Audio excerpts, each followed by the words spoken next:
আসসালামু আলাইকুম। এবার বাংলাদেশকে সহযোগিতা করবে যুক্তরাষ্ট্র। ডক্টর মোহাম্মদ ইউনূসের পাশে দাঁড়ালেন যুক্তরাষ্ট্র। এমন একটি নিউজ প্রকাশিত প্রথম আলো .com-এ। আমি আজকে আপনাদেরকে এই নিউজটি প্রমাণ সহকারে দেখাবো। তাই বলছি সম্পূর্ণ ভিডিও জুড়ে আমার সাথে থাকবেন, তাহলেই সবকিছু বুঝতে পারেন ইনশাআল্লাহ। চলুন আমি আপনাদেরকে সম্পূর্ণ নিউজটি পড়ে শোনাচ্ছি। দেশ পুনর্গঠনে যুক্তরাষ্ট্রের সহায়তা চাইলেন ডক্টর মোহাম্মদ ইউনূস। অন্তর্বর্তী সরকার প্রধান উপদেষ্টা অধ্যাপক ডক্টর ইউনূস দেশ পুনর্গঠনে গুরুত্বপূর্ণ সংস্থা কর্মসূচি বাস্তবায়ন এবং পাচার হওয়া অর্থ ফিরিয়ে আনতে যুক্তরাষ্ট্রের সহযোগিতা চেয়েছেন। আজ রোববার ঢাকায় রাষ্ট্রীয় অতিথি ভবন যমুনায় সফররত উচ্চ পর্যায়ের মার্কিন প্রতিনিধির সঙ্গে এক বৈঠকে প্রধান উপদেষ্টা এই সহায়তা চান। 2006 সালে শান্তিতে নোবেল বিজয়ী অধ্যাপক ডক্টর মোহাম্মদ ইউনূস অন্তর্বর্তী সরকারের চ্যালেঞ্জগুলো উল্লেখ করে বলেন, তার সরকার দ্রুততার সঙ্গে অর্থনীতির পুনর্গঠন, সংস্কার ও পুনরায় সচল করার পাশাপাশি আর্থিক খাতে সংস্কার এবং বিচার বিভাগ ও পুলিশের মতো প্রতিষ্ঠানগুলোকে কার্যকর করার উদ্যোগ নিয়েছে।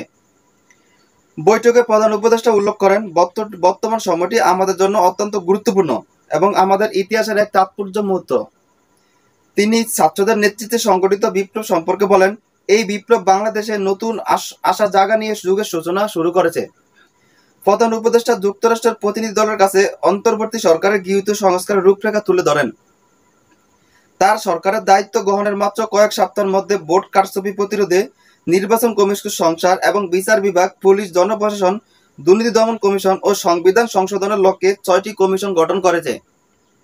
স্বৈরাচার সরকারের ঘনিষ্ঠ দুর্নীতিবাজ ব্যক্তিদের মাধ্যমে আত্মসাৎ ও পাচার অর্থ ফিরিয়ে আনার ব্যাপারে সরকার অঙ্গীকারাবদ্ধ বলে মনে করেন। অন্তর্বর্তী সরকারকে দুর্নীতির মতো বড় চ্যালেঞ্জ মোকাবিলা করতে হচ্ছে উল্লেখ করে ডক্টর ইউনূস বলেন, আমরা দুর্নীতির এক গভীর সমুদ্রে নিমজ্জিত ছিলাম।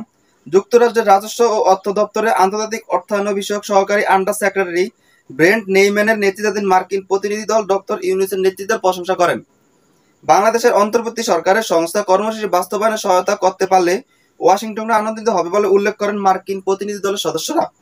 বৈঠকে মার্কিন কর্মকর্তারা জানান, ডক্টর ইউনূস সরকারের বাস্তবায়নকারী সংস্থার কর্মসূচিতে তারা প্রযুক্তি ও আর্থিক সহায়তা দিতে আগ্রহী। ঘণ্টাব্যাপী বৈঠকে আর্থিক খাতের সংস্কার, বিনিয়োগ, শ্রম পরিস্থিতি, রোহিঙ্গা সংকট এবং জাতিসংঘের সাধারণ অধিবেশনে যোগদান উপলক্ষে প্রধান উপদেষ্টার আসন নিউ ইয়র্ক সফর নিয়ে আলোচনা করা হয়। তো সম্মানিত দর্শক শ্রোতা, আশা করছি আপনারা এই সম্পূর্ণ নিউজটি মনোযোগ সহকারে দেখেছেন এবং এই নিউজ নিয়ে আপনাদের মতামত অবশ্যই কমেন্ট করবেন। আজ এ পর্যন্তই, দেখা হচ্ছে অন্য একটি ভিডিওতে। সেজন্য ভালো থাকবেন, সুস্থ থাকবেন। আল্লাহ হাফেজ।